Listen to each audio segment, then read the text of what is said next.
Just one dose of Narcan has the power to buy 20 minutes if someone is overdosing, making it that much of a difference in saving someone's life.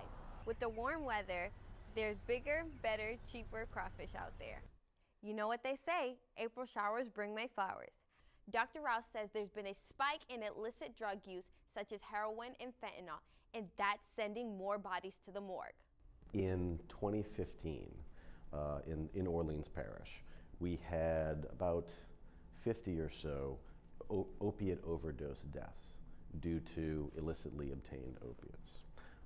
And now in 2016, so far, we have around 40 persons already that have passed away due to illicit opiates.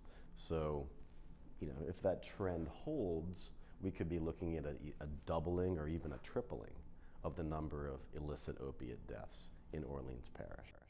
According to Dr. Rouse, the drug fentanyl is 20 times more potent than heroin. This is where many homeless people call home. Ronnie Bone has been living under the expressway for 5 years. The city plans to put up a fence later this month, turning this space into a paid parking lot to meet the needs for city parking. The homeless who camp there are forced to look for other shelter. When they put that fence up, oh, no problem, come back. Greater New Orleans reports there are about 1,700 homeless people in New Orleans. About half that population can be found sleeping in these streets each night. City Council says that homelessness is the problem, not the fence. People living underneath an expressway is an issue. That's separate from living underneath an area where they're going to put fencing. Her solution?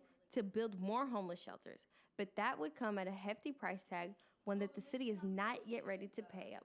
So for now, the city is moving forward. The fence will block off the areas from St. Charles and Calliope, going all the way to South Rampart. Rachel Espaillat, Loyola News Service. The opiate epidemic this year, in my opinion, is likely to beat the murder rate. At this rate, addiction psychiatrist Dr. Gregory supports anything to see his patients survive. I'm making sure that I do everything I can do to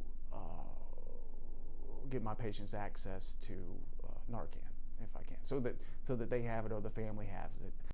Also known as naloxone, Narcan is a medicine that blocks the effects of opiates and reverses an overdose. Narcan costs about $60 and can only be found in 2 locations: Crescent City Pharmacy on Simon Boulevard and University Medical Center on Canal.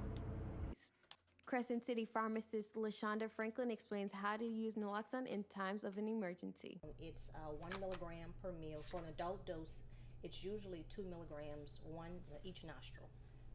Half, and then call 911 from there. Just one dose of Narcan has the power to buy 20 minutes if someone is overdosing, making it that much of a difference in saving someone's life. With drugs being more accessible, Franklin sees both a need and want by the community members around her pharmacy. Ran into so many individuals who are actually interested because they've seen individuals that have actually died. Coroner Dr. Jeffrey Rouse agrees that making Narcan readily available will only save more lives.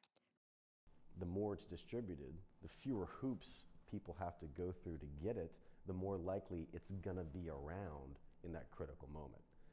Rachel Espaillat, Loyola News Service.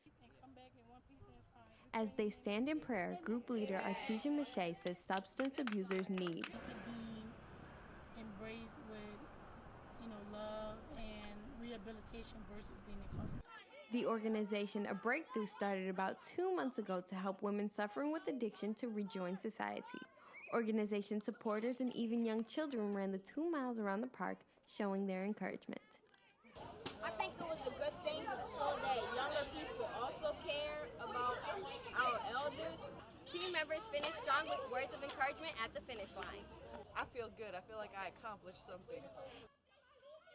Miche saw many women struggling with heroin and other drugs from working at the sheriff's office.